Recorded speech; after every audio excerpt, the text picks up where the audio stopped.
మంచి ఆహారంతో పాటు కావాలి స్వచ్ఛమైన నీరు. అదే సనాతన్ జల్. వివరాలకు 8919763872. తెలంగాణలో ఫోన్ ట్యాపింగ్ వ్యవహారం సంచలనం రేపింది.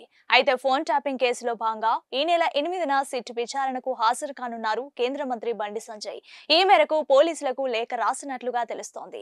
అదే రోజు బండి సంజయ్ తో పాటు సిట్ విచారణకు సంజయ్ వ్యక్తిగత సిబ్బంది హాజరు కాబోతున్నట్లు తెలుస్తోంది. ఫోన్ ట్యాపింగ్ పై కేంద్ర నిఘా వర్గాల ద్వారా కీలక సమాచారం, ఆధారాలు బండి సంజయ్ సేకరించినట్లుగా సమాచారం. సిట్ ఎదుట కేంద్ర మంత్రి పలు ఆధారాలను సమర్పించే అవకాశం కనిపిస్తుందని చర్చ జరుగుతోంది. జడ్జీల ఫోన్లను సైతం ట్యాప్ చేయడం పట్ల బీజేపీ సీరియస్ అయిందనే విషయం తెలిసిందే.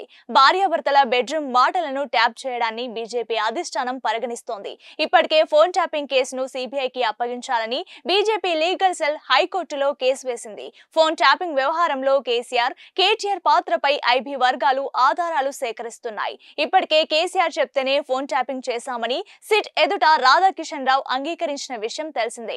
డీజీపీ ఆదేశాలతోనే ఫోన్ ట్యాపింగ్ చేసినట్లు ప్రభాకర్ రావు వెల్లడించారు. ఫోన్ ట్యాపింగ్ కేసులో ప్రధాన నిందితుడు ఎస్బీఐ మాజీ చీఫ్ ప్రభాకర్ రావు బెయిల్ వ్యవహారంపై సుప్రీంకోర్టులో విచారణ వాయిదా పడింది. ప్రభాకర్ రావు ముందస్తు బెయిల్ రద్దు చేయాలని తెలంగాణ ప్రభుత్వం పిటిషన్ వేసిన విషయం తెలిసిందే. ఇవాళ సుప్రీంకోర్టులో దీనిపై విచారణ జరిగింది. కేసు దర్యాప్తు కొనసాగుతుందని రాష్ట్ర ప్రభుత్వ న్యాయవాది సిద్ధార్థ లూత్రా ధర్మాసనానికి తెలిపారు. స్టేటస్ రిపోర్ట్ దాఖలు చేయడానికి మరింత సమయం ఇవ్వాలని కోరారు. ఈ మేరకు తదుపరి విచారణను ధర్మాసనం ఈ నెల 25కి వాయిదా వేసింది. ఇక తదుపరి విచారణ పూర్తయ్యే వరకు ముందస్తు బెయిల్ కొనసాగుతుందని ధర్మాసనం తెలిపింది. అది విషయం.